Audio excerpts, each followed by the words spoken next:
Welcome to the Borg Radio Hour with your host, Len No, transhuman international cybersecurity speaker, pen tester, and author. He will be your guide in navigating the human condition. Resistance isn't futile. There's no resistance, period. Warning: today's episode contains frank conversation about fentanyl poisoning, overdose deaths, mental health, suicide, and the loss of loved ones. These topics may be triggering. Listener discretion is advised. For support, please reach out to your local crisis resources or the U.S. Lifeline by dialing 988. Welcome, everybody, to this episode of the Borg Radio Hour. Today, we're going to be starting a three-part series on the Memora implant. And this is something that's going to be a little bit different than anything that we've done in the past. This has no input, it has no output, but honestly, I think this is going to actually be the one that's most precious to me. This is a funerary memorial implant that is actually taking cremains of my loved one, and they're going to mix that with UV reactive glow powder, and then I'm going to actually implant that in my leg. And with me today, I have an amazing guest, George Gershow. If you don't know George, I've known George for a couple of years now. And he's one of those people that, you meet these people in life where when you first get to introduce to somebody, you're like, I don't know about this guy, or I'm going to be friends with this guy for life. And George definitely falls into the second category. His story is not only heart-wrenching, but it's also, it provides so much hope for the future. So with that, George, why don't you introduce yourself? Tell us about the foundation and what brings you here onto my show today. Yeah, so thanks for having me, Len. And I feel the same way, man. From the minute that we met, it was just like, wow, like good people who get the bigger picture of things. And so, a little bit about myself. So George Gershow, just like a lot of you out there, I'm a cybersecurity nerd, been in the space for a long time, but that's not what's the most important to me. No. What's the most important to me is I have a nonprofit called X Foundation, and it's all around fentanyl poisoning awareness, and it was created in the worst of circumstances. On March now, I want to before you get into that, I want to pause right there for 1 second, because Sure. This is something that you brought to my attention, and I really want to bring this to the front of my audiences. Did you notice that he didn't say fentanyl overdose? And if you would, talk to me a little bit about that, because you are the one that completely spun my mind on this. And I think we need to point that out before you get into the rest of your story, because I think it's very important in the overall picture. Yeah, no, thank you for doing that. So everything that you see associated with fentanyl is usually overdose. And when you think about overdose, which, brother, I feel for these people, man. People got problems out there. People are addicts, and I feel for them, and I'm in their corner all day long, as I know you are too. However, what comes with that is a societal stigma. And, for example, Mac Miller is one I bring up all the time. I brought it up at a middle school yesterday. I was like, do you know who Mac Miller is? And they go, yeah, how'd he die? Overdose. I'm like, that's not true. Mac Miller was actually poisoned by fentanyl. And people are like, what? What does that mean? And I'm like, well, Mac Miller went and did a line of cocaine. And in that line of cocaine, there was fentanyl. And unbeknownst to him, unknown, that substance was a lethal amount of it was in that cocaine. And so poisoning in our mind is when you go to take one thing, like, oh, I'm going to take this drink of water right now. It should be water. It was advertised as water, but inside of that water is arsenic. That is a poisoning. And it's so important, Len, and thank you for asking that, because it does change the societal stigma. It also meets people where they're at. The most conservative of people I know will immediately not want to listen to harm reduction or overdose. But when it comes to poisonings, they're like, man, I could see my loved one taking an Adderall when they're staying up all night studying for college finals, and someone giving them an Adderall that's laced with another substance. And that is exactly where I wanted to go with this. As somebody that, has been around drug addicts, an overdose to me, and especially after you broke it down to me that first time, I have to be knowingly taking that drug and taking too much of it.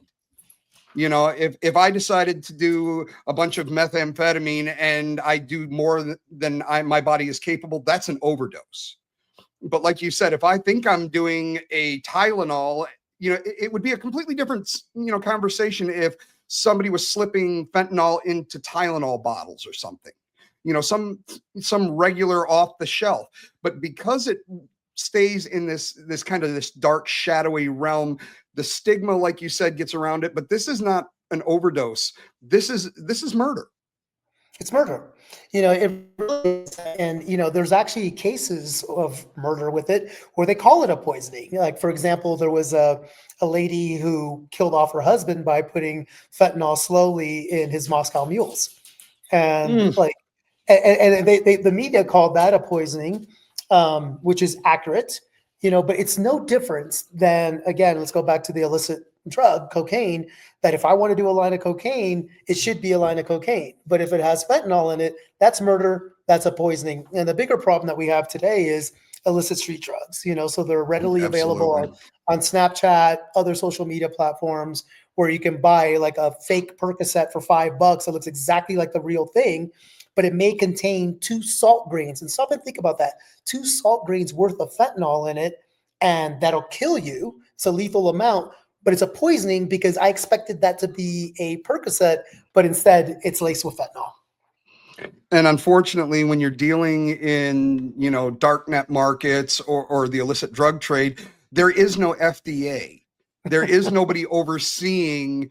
There's no quality control for street drugs, and that's something that I think is very valuable to point out if you didn't already know that.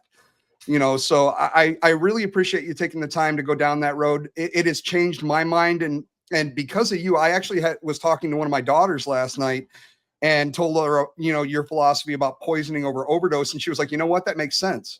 So I think every person that hears this, if you don't stop to at least think about that, it's like, if I'm buying a Pepsi Cola and I drink it and it's Vernors, I didn't get what I want.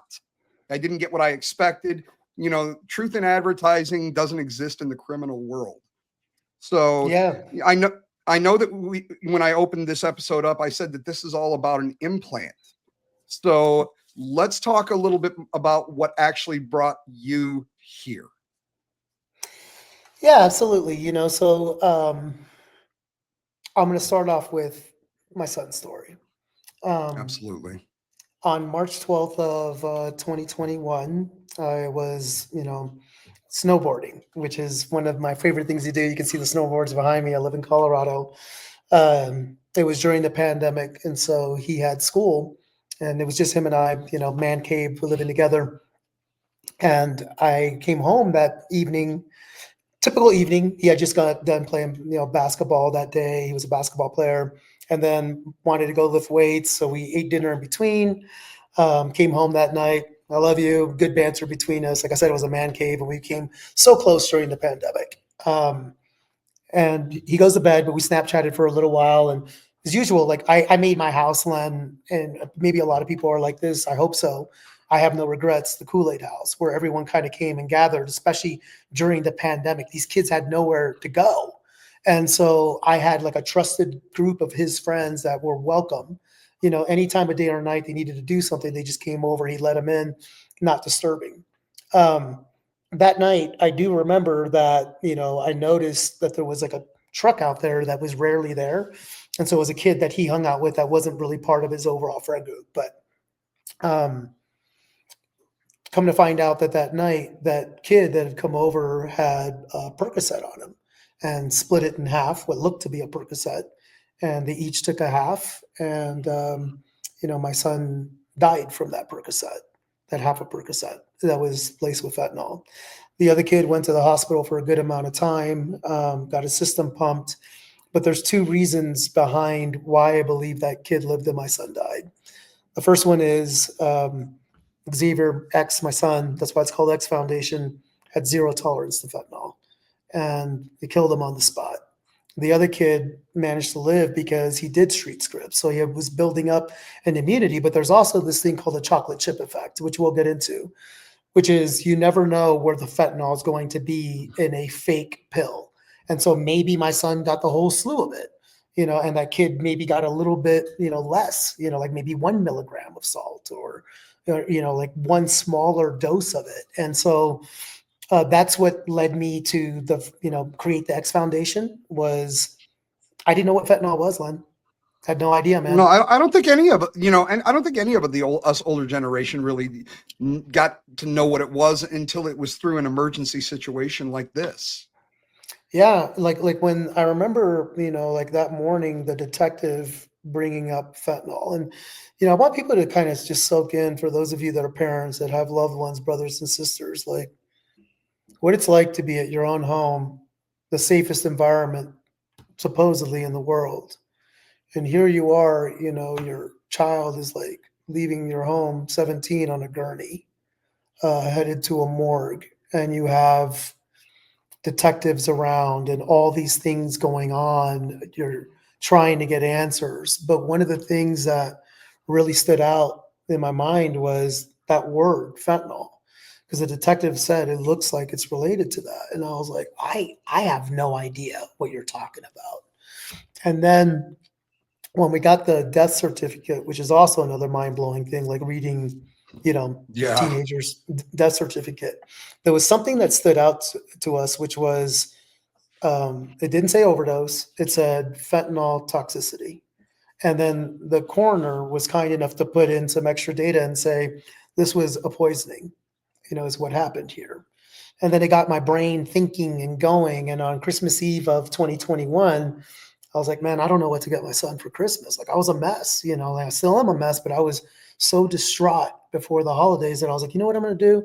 What we're going to do is we're going to build this foundation. We're going to educate people on the dangers of poisonings that one pill can kill. Because as a society, like if you watch a football game or you watch anything on TV or radio ads or whatever, it's like a pill for hair loss, a pill for gaining too much weight, a pill for memory loss. And so we're trained to take a pill, I mentioned that to my wife last night. We were watching, I don't even remember what we were watching, but it was like 2 out of every 5 commercials was some kind of a medication for some ailment, and it amazes me that we have become this society where it's like, oh, you remember when we first got our smartphones, there's an app for that. There's an app for that. Well, there's a pill for that.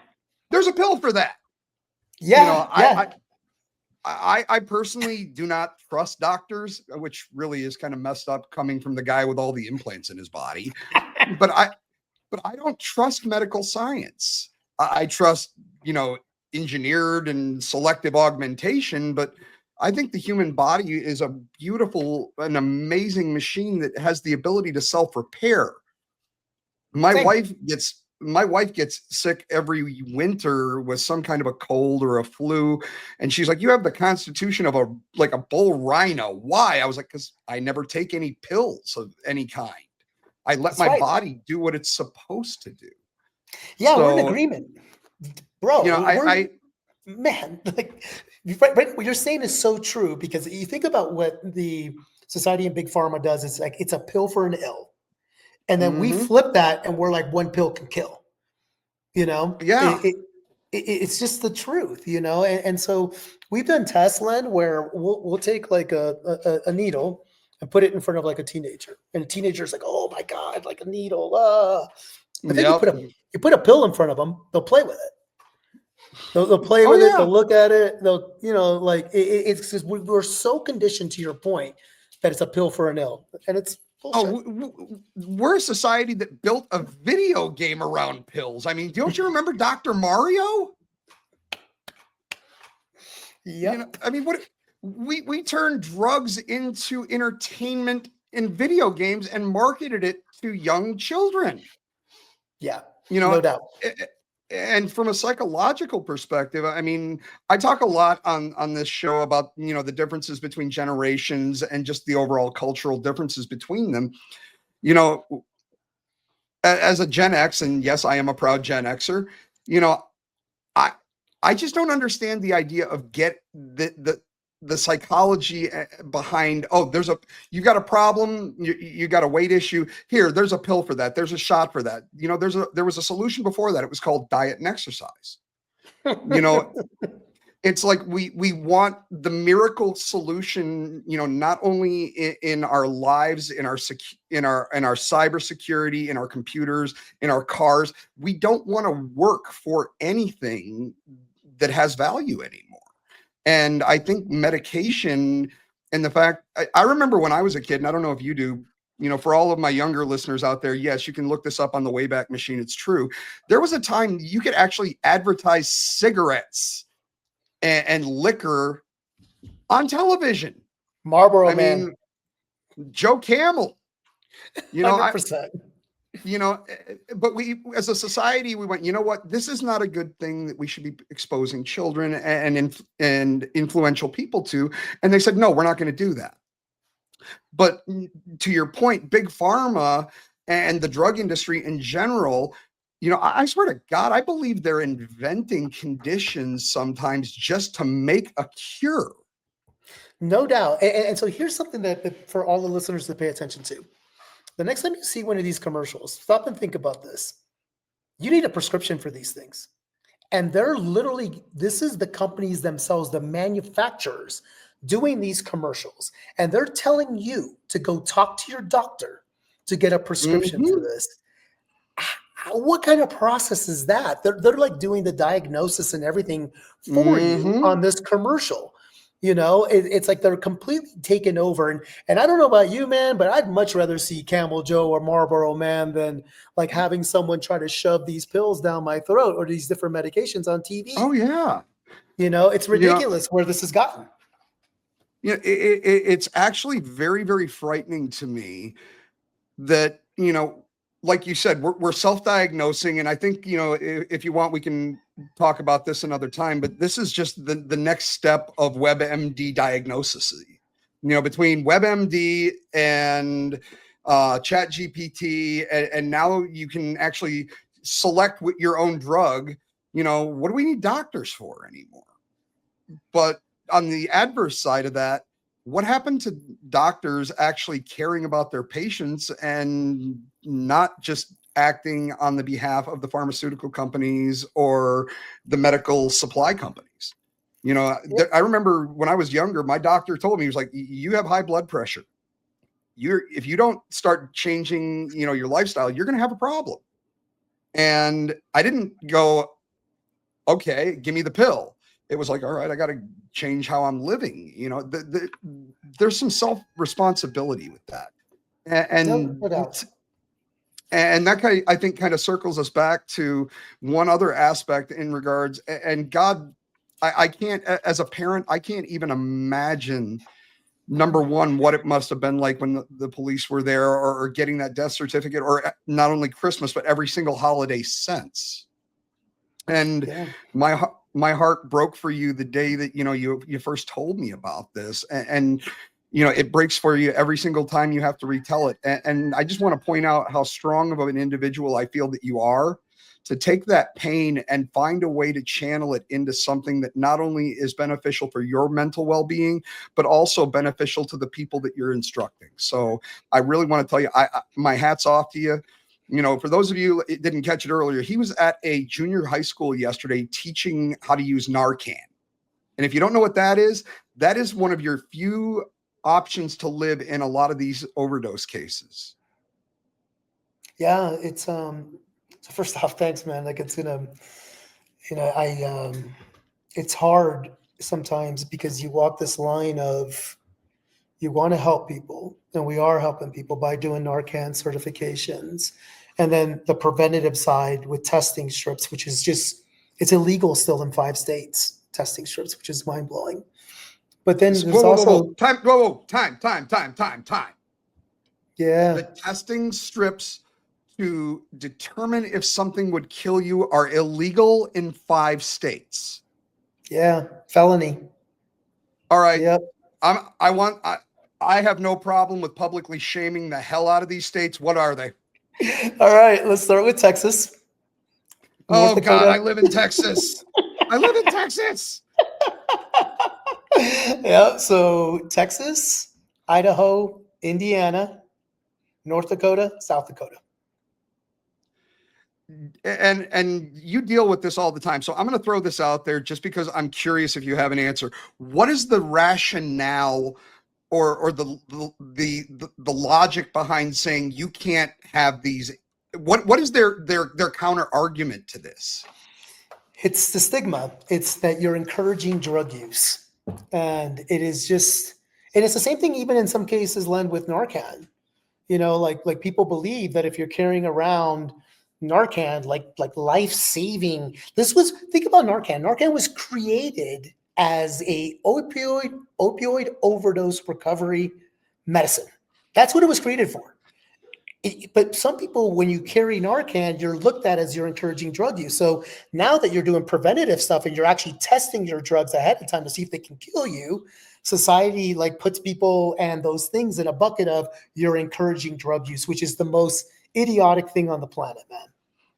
You don't need to encourage drug use. It's going to happen whether you encourage it, try to discourage it. I mean, we're both survived the 80s, and Dare. anybody here, I was gonna say, anybody remember the Dare programs? Yeah, dared me to do drugs. Yeah. They dared me to try all the drugs that I could get my hands on. Yeah, but now it's Russian roulette, brother. That's the difference. Yeah. Every time. And the idea that the politicians would rather have death than outreach is mind-blowing. Absolutely mind-blowing. Yeah, man, So it is. But what I was saying was, go ahead. I'm sorry. Go ahead. Oh no, absolutely. Please continue. Yeah. Where I was headed with that was, like we do these Narcan trainings, and hopefully one day, Len, because of people like you and the audience here, we'll be able to do more preventative training for kids, and people in general with testing strips. But you walk this weird line too of, are you exploding your loved one, by doing these things and telling, Xavier's story and X's story. And it's like a total mental thing, because you go to bed at night and you're like, I just talked about like one of the most intimate things that can happen to a human, which is death. But Yeah. I think where we find solace in that is by talking about it, it potentially makes like our listeners here and other people think to have these conversations. Because the conversation I never had was, don't take something from an unknown source. I never said that. Those words never came out of my mouth, and I wish they would have. Absolutely. And for the record, I'm not going to say that there aren't people that may try to profiteer off of a loved one's passing, but I think you have to look at your track record and what you've done. I think you've taken one of the most tragic things that could happen to a parent, and you've turned it into hope for someone else's, for another parent out there. Thanks, brother. We all say, even in cybersecurity, we have to be right every single time. The bad guys only have to be right once. You unfortunately had to go through that, but maybe through your pain, another parent out there won't have to. And to me, that's not profiteering. That to me is love and sacrifice, because I have no doubt that it would be so much easier for you to just say, you know what, this is my pain, this is my story, I'm going to just wrap this up inside myself, and I'm just going to bury it away and let it turn into whatever it turns into, because not anything like what happened to your son. But, I had a similar situation where after my first divorce, I went down a very, very bad road. And I had a very, very dear friend who I was drinking too much, doing too many illegal substances, wasn't eating. And if it wasn't for my friend Tow Truck, he would call me up under the guise of having a computer problem just to get me over to his house so his wife could stick a plate of food in front of me and guilt me into eating. And if it wasn't for him, I don't know if I would be here.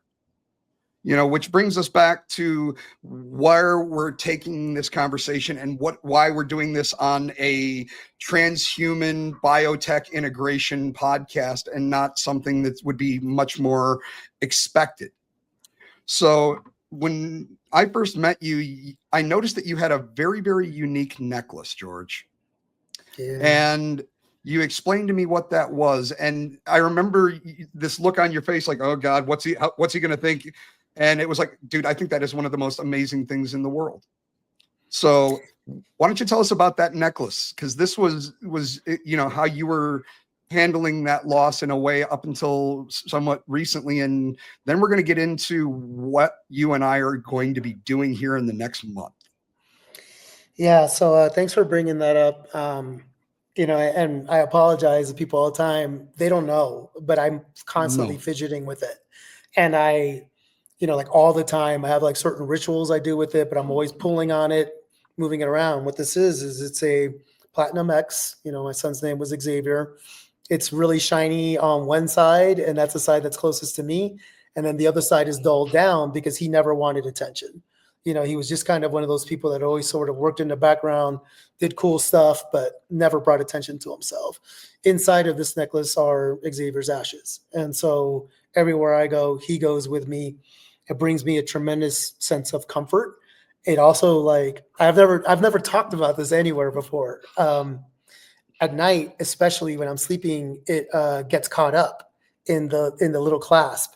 And so I got to get up and I got to move it around. I'm like, okay, you're talking to me, man. You're talking to me right now. You're like reaching out to me, and I'm moving it around and getting it like in the right spot. But this means the world to me. And I remember you asking me the first time we met, we were wearing our hacker jerseys, at the event, like, this is my thing, and it makes me feel so much closer to him. And I know I'm not alone.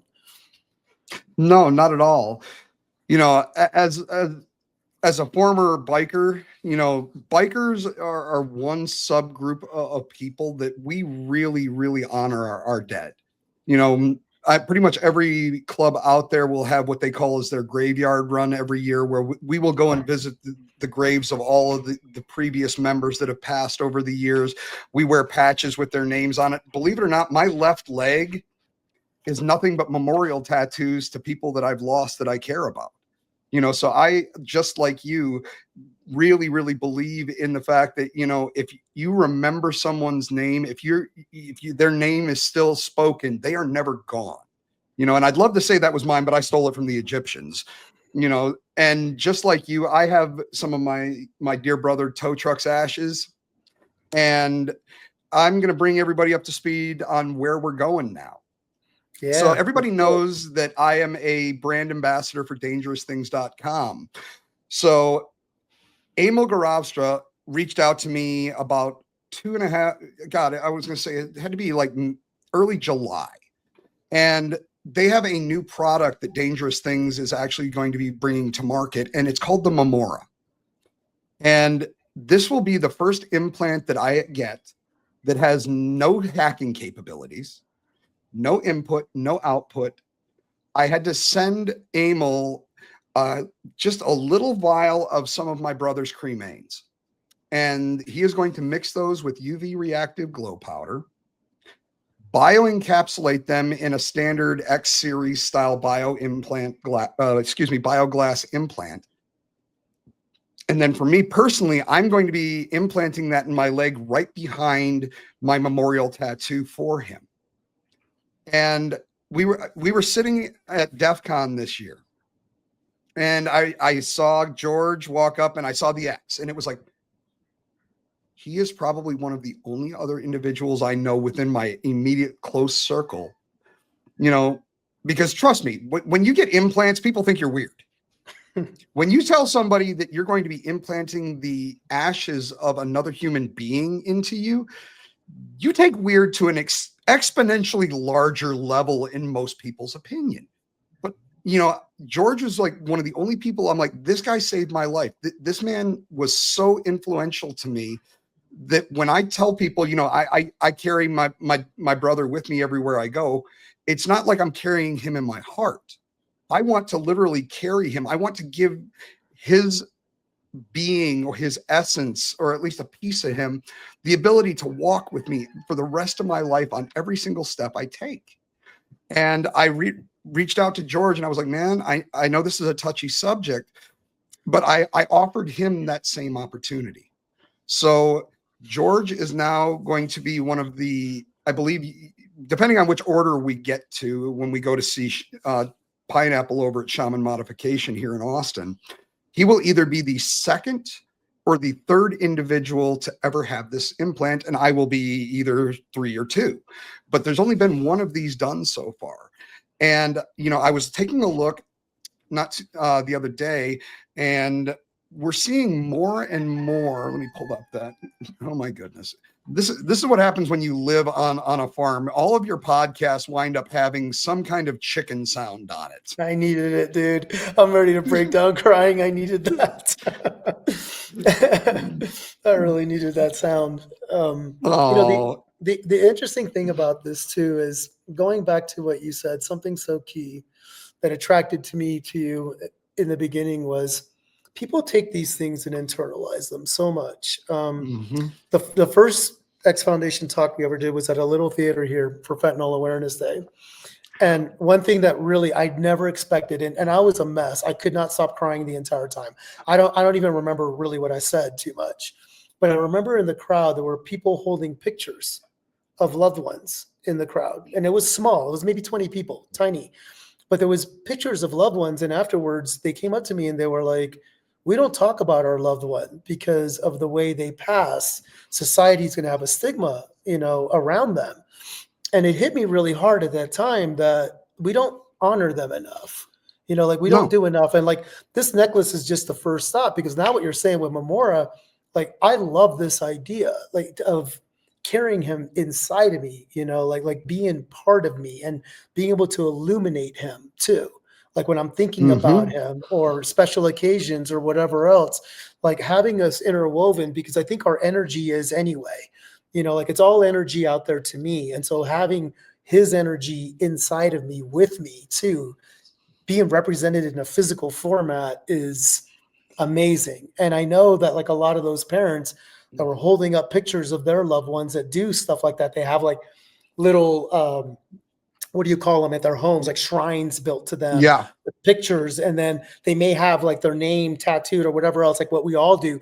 But this just takes it to a level for me, and I don't care if people think I'm crazy. That's going to give me some kind of comfort or even more closeness to this big gap and void who's now in my life, and I'll be thinking about them even more, which brings them to life, like we talk about all the time. Yeah. Everybody says that, when somebody close passes, it leaves a hole in your heart. And I'm not trying to say this in jest, but maybe that hole is the exact size of a bioglass implant. Maybe that's what it's going to take for me to finally feel like, I'm not going to lie. And I'm assuming it's probably the same with you. I've accepted the passing of my brother, but I've never 100% accepted it. Yep. It's like I deal with it. Yeah, I know he's gone, but to this day, and it's been 20 years now. I'll see something crazy and be like, man, try. Oh yeah, and there are those people that are like that, that come into our lives, and I love that old expression, a reason, a season, or a lifetime. Mm-hmm. Some people come in for a reason, some come in for a season, and some are just there for life. And for me, just like you said, there's something, and it's not something that I think that can be quantified with words as to, everybody's always asked me, regardless, what is this implant going to do for you? What are you going to get out of it? And, up until now, it's like, oh, I'm getting new functionality. I'm going to be able to break into this, or I'm going to be able to interface with this. But this one, I think, is going to do more for me from a psychological perspective than all of the rest combined. Same. Like I'm pretty damn sure try to drink myself to death. That's for sure. I have, smoke weed to no end, and people can judge me for that all they want. That's who I am. That's what gets me through the day. I wake up for the people that I care about. I'm there for people in any which way I can be. Those things don't slow me down in that way. But I think that this is going to bring something different to me, to where there's a different kind of feeling and comfort, with doing this thing that I've already felt, so once I had the remains, same. And I needed help doing that, man. Like I knew from the beginning when we started going through the project itself, that was going to be the hardest thing. So I do want to prepare people who are interested in doing this for Absolutely. that. Like, getting down the urn and the ashes and all that. I had someone super close to me that I'm so grateful for, that was able to assist with all that, because I didn't have it in me. Everything else, I'm so down. But even the feeling that I got knowing that that part of it was done was huge, because now I feel like I'm one step closer to honoring them, one step closer to like being just being meshed in that way. That's going to be so incredible. And one thing we didn't talk about yet is it's okay. Hopefully it's okay that I talk about is like Absolutely. Come on. mine's going to actually have an output, right?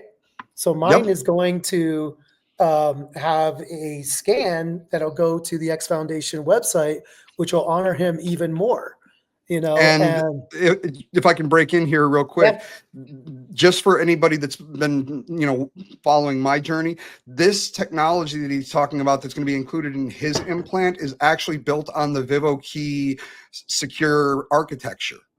So the same stuff that I'm doing with the VivoKey Apex, that back-end crypto bionic, FIPS compliant, blockchain compatible technology is what's actually going to be built into his. So you can get the implants with, there's options. You can get with glow powder, without glow powder, with chip, without chip. So this way you can actually cater that experience to what you need out of your piece of memorial. yeah. Thank you so much for bringing that up, man. My mind is so much on the personal side of this thing that you're right. That matters so much that we do this all in a secure way and make sure we keep that technology going. But like, just to the whole point of what you were saying, like I feel like this is going to help me in so many different ways that, look, maybe I won't try to drink myself to death. Like maybe this will be the thing that I need, that, because this helps. Maybe that in this combined in these and actually too, in these conversations, and then giving the other people opportunities like this too, that's what really helps you stay here. And I hate to say that, but it's all about staying here and showing up for the ones that you love and love you. And I'm glad that you are, man, because I, whether you believe it or not, I can tell you that you've made a difference in my life and in my children's lives with your story. So, but I love the fact that we're starting to see more out of the funerary kind of options. Before now, and like you were saying, if you're deciding you want to get one of these, please be aware that when you go in to actually get the cremains to send to dangerous things, it is an emotionally upturning event. I don't care. Like you had a friend there to help you. I pulled tow truck's ashes down and just stared at them for days before I could even bring myself to open it. So this is not done in jest. This is done with complete reverence. And you and I are not the only ones. I found an article the other day that, Marshawn Neeland wore his mother's ashes in a necklace, just like you did, after her death and 1 year before he passed away. So there are multiple people out there that want to have that connection to their loved ones post-mortem. And I don't think there's anything wrong with that. And I actually think it's, in a lot of ways, very healthy. I think it's a lot more healthy than, like you said, drinking ourselves or trying to avoid those in some other negative behavior. Yeah, there's no doubt about it. Like this is just another step to closeness, another step to honoring these people. And, whether they're wearing them on a necklace, or some people take the ashes and get them tattooed as well, or get tattoos like you did. My entire right arm, I mean, you've seen it before. It's a full sleeve dedicated to him. All of these things bring us closer to those individuals, and all of these things keep their name, their memories alive. Like I love it when someone stops me and, oh, tell me about those broken purple hearts. It's like, okay, well, purple was his favorite color, and then we send each other purple hearts because that's for loved ones lost with his favorite color. And so like getting to tell those stories. And then now, if you think about what we're getting done, when we're able to illuminate those too, like that is just going to be a thing, like where they're like there, right there, which we know they're with us. But yeah, like I said earlier, everybody, if I had a dime for every time, and don't get me wrong, I'm not belittling anyone who's ever said this. Oh, I carry my deceased brother, my dad. I carry my dad in my heart. I carry my mom in my heart. That's great. And if that's good enough for you, that's great. I want more. Not for me. I want more. I want more. Same. So, I think this is going to be an amazing experience. I mean, to me, this is kind of like the physical, version of doing ayahuasca. I think this is going to actually wind up being a very transcending experience. And some advice for somebody that's never had an implant before: it's intimidating. I mean, when they walk in, that needle is like big. But I think there's something for me personally as well. I think the act of going through the installation process, the pain that's involved, which is not excruciating. We trust me, we both have had worse by getting our butts kicked when we were younger. Trust me. And that pain lasts a lot longer too. But you have to go through this kind of like an emotional, build up to the point where you have to, wrap your head around the fact that somebody's going to walk in here with a needle as big as a pen, and they're going to shove this in me, and I'm going to let them. But at the end of it, it's going to be different. There was a movie called Strangeland, and yeah, it was a horror film, and yes, it was written and directed by Dee Snider from Twisted Sister. A lot of body piercing and stuff in there, and there was a line, and it said, in order for it to mean something, it must be physical, it must be painful, and it must leave a mark. Because that to me symbolizes growth. We don't grow without pain, we don't grow without conflict. And I think this is just a way of taking emotional pain out of the metaphysical realm and actually putting it into something that's physical and tangible. So well said. I mean, it's just the truth, because you hear funny things from people, and I'm sure you've heard this before. They wouldn't want to see you this way, and it's like, how would you know they're in a better place? Okay. What place is that? Educate me on that. What place is better than right next to me? Agreed. And so like now, well, guess what?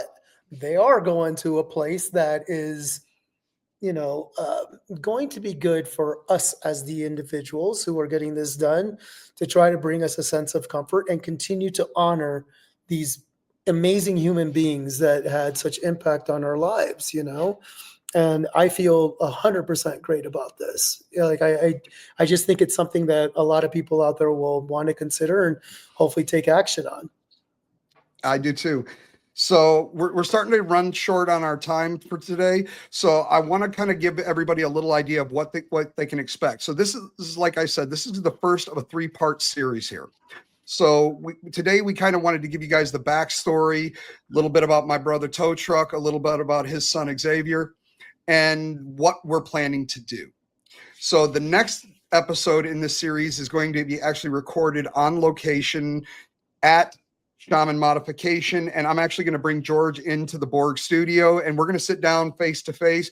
We'll do whiskey and war stories, and we'll talk about how much it hurt as we got stabbed, and what the actual experience was like. And I do believe personally, and this is something that I'm going to say you'll probably have to wait and experience and tell me if you're the same. Certain implants, when I've gotten them, I didn't feel any different. It was like, I know there's a sensation, there's pressure, there's some swelling, but at the same time, I still feel like me. I don't feel like I am more cyborg, less cyborg. I just feel like me. When I got the magnet put in my finger, that was something that actually altered my perception of myself and the world around me. The fact that I have the magnetic vision because of my pinky, and I can feel those electromagnetic fields and currents, it was actually transcending as far as it's altered my perception of the world moving forward from this point on. It just can't be any different. And I think that this is going to be one of those in more of a metaphysical way. I think once they're in and we can hit those with those UV lights, light up our loved ones and walk out of that place with them glowing, I think that's going to do a lot for both of us.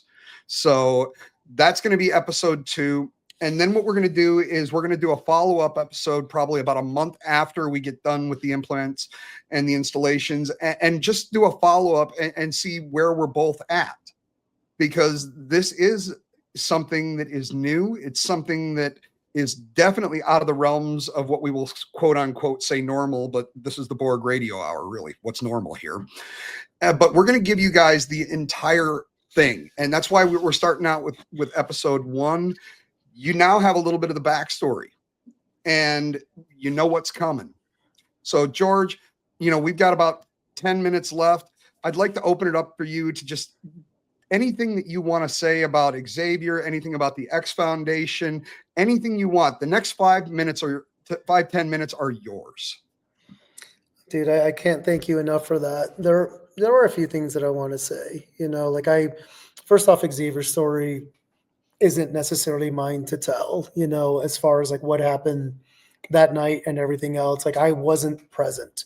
So there's a lot of assumptions being made. There was interviews with detectives, coroners, and everything that happened. But I do want people to realize that you had said something earlier that I want to talk about when you were saying that big pharma and doctors and psychiatrists out there, they don't look out for you anymore. So Xavier struggled, like in middle school, especially. He just struggled, like he hadn't found his big friend group. He was a musician and an athlete, which those two things don't usually that don't jive. That don't jive. It don't You're jive. You're a jock or you nerd. Yeah. To put it plainly, that's kind of what it was. And so I'll never forget this. Like, we started trying to get him some help. And the first time that we went to go see a psychiatrist, I walked into her office and she had like mugs from, Purdue and all these other things in her office. And like literally the first thing she had said was, let's have him take this test. And it was handwritten, which was weird. And he did it. And then she all of a sudden started going into prescription mode. And it was one of the few times, Len, where I actually exploded as an adult. I mean, I just got flat out angry because it was like, you're already like, you don't know anything about him. Nothing. We don't even know at this point if he's faking it. Like we don't know what we don't know. And you're already trying to prescribe him these things. And so there's a few things. Like I think one, everyone just leans into that, the pill stuff so much. And then two, like maybe there's some things that I should have recognized, Len, like earlier on that maybe he did have some tendencies, to experiment and take some risks like we all do. I was crazy. Like, I don't know how I'm here. I don't know how you're here because you and I have talked a bunch, and so I do think that having these conversations is the most important thing that I would like for the audience to take away outside of what we're doing is just talk to your loved ones, man, and just tell them that these days you can't do the same things that we did, being me and you, when we were teenagers. We can't take those risks. We've got to test our drugs if that's what we're going to do. We've got to have Narcan. We've got to consider the fact that anything that we put in our system could have a illicit, deadly substance like fentanyl in it. Like this morning, we were having like my daughter and I and another therapist that works for our company, we're talking about marijuana factor. Because like there's evidence now that people are taking empty vapes and repositioning them with drugs, like reopening them up and putting fentanyl in them too. Now we're keeping an eye on that, but it's just almost like I can't even go to a show anymore and someone hands you a joint and just like smoke that joint with that person because you just never know anymore. You got to kind of see exactly where it came from. And so I really want that to hit home. And then also just to keep an eye on your loved ones, like I know you think about me and I appreciate that. And I think about you and look for signs of where there may be emotional distress.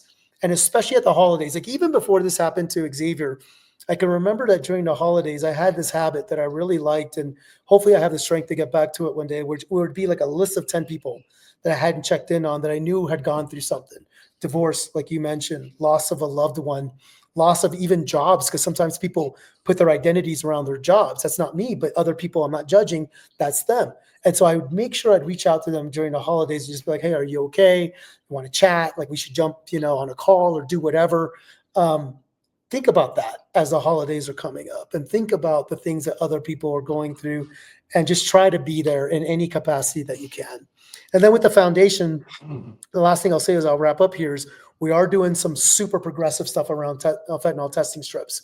We're working with a company called Defent that has a 96% or accuracy ratio on detecting fentanyl because it's looking across different analogs of fentanyl. And it's easy to carry, easy to use. The testing strips that you usually see are really flimsy. And so think about it. You're at a show, you're at a concert, you're at a party. It's kind of hard to like do all that with like this flimsy thing. This is all self-contained. And it's 5 steps to be able to detect fentanyl. Super, super accurate. And then the coolest thing, Len, is it actually, if you choose to opt in, and people have, it'll go out and tell you exactly where those bad drugs are on a map that they keep on their website that we're That is partnering with. awesome. It's That is amazing. Well, we're going to get that information, and we're going to put those links down in the description so people can try and find that. Just because this is my show, I do have to put a couple of disclaimers again about some of the stuff you said. I agree with you 100%. Now, there is something to be said for talking therapy, psychiatrists, psychologists, even medication when used with different types of therapy, CBT therapy, occupational therapy. Mm-hmm. This is not out of the realms of the norm, but I agree with you 100%. This is something that when I started working with my psychiatrist, I know you might find this hard to believe, but I had a major, major anger problem for most of my life. I mean, I looked like such a friendly guy, but I was seeing my psychiatrist, honestly, I want to say it was close to 8-9 months before he even brought up the idea of some medications to try and help me in my recovery. And, I'll be honest, I used them for a while. And once I no longer needed them, and this is something I would like to add as a caveat, if you're on these medications, that this is not like the old days of blood pressure pills, where once you're on this, you need to take this for the rest of your life. You can, based on your individual circumstance, you may be able to get off of those. Use them the way that they're intended to be used. They're meant to help you get better, not keep you better. I'm glad you're saying this.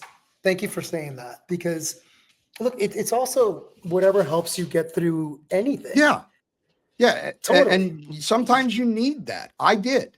Once I was able to get my emotions under control, I had talked to my psychiatrist. I was like, I don't like being on these things. I don't like being beholden to anything. So can I get off of these? And he was like, yeah, if you don't need it anymore, we'll get you off of them. And coming off of psychiatric drugs is also something that needs to be done correctly. So the last point that I wanted to make for today's episode is, you brought this up numerous times, and I'm going to throw my hat into this ring as well, is the stigma of the way people die. Yep. Your son was poisoned. My best friend committed suicide. So that it doesn't change the fact that I still love this man. It doesn't change the way that somebody ends their life is not a testament to how they lived their life. It is not a defining point in their character necessarily. And, we need to quit putting so many damn labels on things and realize that at the end of the day, that's still somebody that somebody loved. And I'm just going to say in general, I think that the world at large could do with a little bit more compassion. So that being said, George, I want to thank you for your story, B, for your vulnerability, and C, for your vision and what you're doing for everybody else. I'm so grateful that you shared this with the audience and myself today. We're going to get you down here as soon as you mailed your sample back to Emil. Yep, sure did. So he's already got mine pretty much almost done. He's going to get yours. We're going to get you down here to Texas. I know you're up there in Colorado. It's still warm down here. So, you can bring some shorts, but we're going to go out. We're going to do all the amazing Texas things, except use test strips, apparently. Hint, hint, legislation. But we're going to bring you down here. We're going to get some barbecue in us. We're going to sit down. We're going to drink some bourbon, and we're going to go actually get these installs done. And I can't wait to see you in person, my friend. Thank you so much for coming on the show today. I'm looking forward to going down this path with you and sharing this experience, and, take us out. Thanks, brother. Len, I'm so looking forward to it. Thank you for letting me honor X. That's the way that we do it. Really appreciate it, and looking forward to the rest of this, and the audience for listening. Appreciate you all. Don't forget to like, share, and subscribe. The Borg Radio Hour. Till next time, Leno out. If you or someone you love is struggling with suicidal thoughts, you're not alone. Help is always available. Please dial 988, the National Suicide and Crisis Lifeline. And if you believe someone may have been poisoned, especially by fentanyl, call 911 immediately. Your life matters. Please reach out. You've been listening to the Borg Radio Hour, where biology meets machine. Join the evolution. Until next time, we are the future. Stay safe, stay secure, stay sovereign, and most importantly, stay dangerous.